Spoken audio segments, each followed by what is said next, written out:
পাটি তদুয়ালি সবে তার গরুর দুধ দোয়া শেষ করেছে এবং 2টি বালতি তাজা ক্রিমযুক্ত দুধে ভরা ছিল। সে একটা লাঠিতে 2টি বালতি আটকালো এবং বাজারে বালতি ভর্তি দুধ বিক্রির জন্য বেরোলো। পথে যেতে যেতে সে ভাবতে শুরু করলো তার বালতি ভর্তি দুধের কথা এবং কত টাকা সে পাবে। একবার আমি টাকা পেলে আমি একটি মুরগি কিনবো। সে ভাবলো মুরগির ডিম দেবে আর আমি আরো মুরগি পাবো। তারা সবাই ডিম দেবে এবং আমি তাদের আরো অর্থের জন্য বিক্রি করতে পারি। তারপর আমি পাহাড়ে একটি বাড়ি কিনবো এবং গ্রামের প্রত্যেকে আমাকে হিংসা করবে। তারা আমাকে মুরগির খামার বিক্রি করতে বলবে, কিন্তু আমি এইভাবে আমার মাথা নাড়াবো এবং অস্বীকার করব। এই বলে পাটি দুদুয়ালি মাথা নাড়লো এবং তার বালতি পড়ে গেল। পাটি চিৎকার করে উঠলো যখন সব দুধ মাটিতে ছিঁড়িয়ে ছড়িয়ে গেল। গল্পের নীতি কথা, ডিম পাড়ার আগে মুরগির সংখ্যা গুনো না। আর একটা গল্প বলি। এটি একটি গল্প যা বিভিন্ন মানুষ কিভাবে আলাদা আলাদাভাবে বিপত্তির মোকাবিলা করে তা ব্যাখ্যা করে।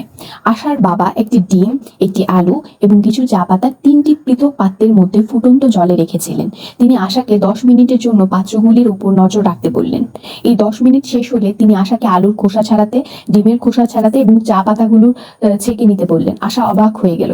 তার বাবা ব্যাখ্যা করলেন, এই জিনিসগুলো প্রত্যেকটি উষ্ণ জলের পাত্রের মধ্যে একই অবস্থায় রাখা হয়েছিল।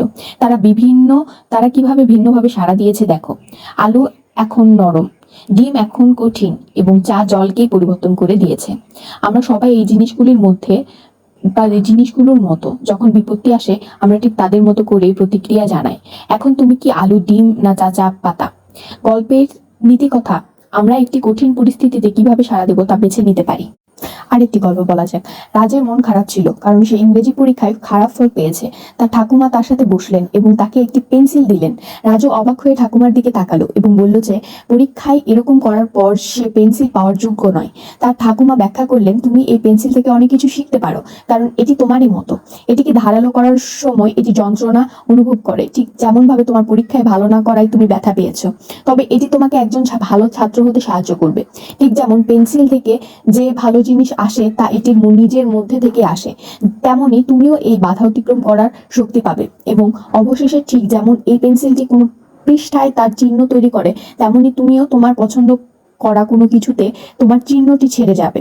রাজ সঙ্গে সঙ্গে সান্ত্বনা পেল এবং সে নিজের কাছে প্রতিজ্ঞা করলো যে আরো ভালো করবে। গল্পের নীতি কথা, আমাদের সকলেরই মধ্যে আমরা যা হতে চাই তা হওয়ার শক্তি আছে। গর্বিত গোলাপের গল্প শুনতে চাও? একসময় এমন একটি গোলাপ ছিল যে তার সুন্দর চেহারা নিয়ে গর্বিত ছিল। তার একমাত্র হতাশা ছিল সে যে কুৎসিত ক্যাকটাসের পাশে বেড়ে উঠেছিল। প্রতিদিন গোলাপ ক্যাকটাসকে তার চেহারা নিয়ে অপমান করত, কিন্তু ক্যাকটাস চুপ করে থাকতো। বাগানের অন্যান্য সমস্ত গাছপালা গোলাপকে বোঝানোর চেষ্টা করেছিল, কিন্তু সে তার নিজের ভালো চেহারা নিয়ে খুব প্রভাবিত ছিল। এক গ্রীষ্মে বাগানে উপস্থিত কুয়োটি শুকিয়ে গেল এবং গাছগুলির জন্য জল রইল না। গোলাপ নিস্তেজ হতে শুরু করলো। সে দেখলো একটি চড়ুই ক্যাকটাসের মধ্যে ঠোঁট ডুবিয়ে জল খাওয়ার চেষ্টা করছে। লজ্জিত হলেও সে ক্যাকটাসকে জিজ্ঞেস করলো যদি সেও কিছু জল পেতে পারে। সদয় ক্যাকটাস সহজে সম্মত হলো এবং তারা উভয় কঠিন গ্রীষ্ম বন্ধু হিসেবে পার করে দিল। গল্পের নীতি কথা, চেহারা নিয়ে কাউকে বিচার করবে না। আজ যতগুলো গল্প বলেছি সবটাই শিক্ষামূলক।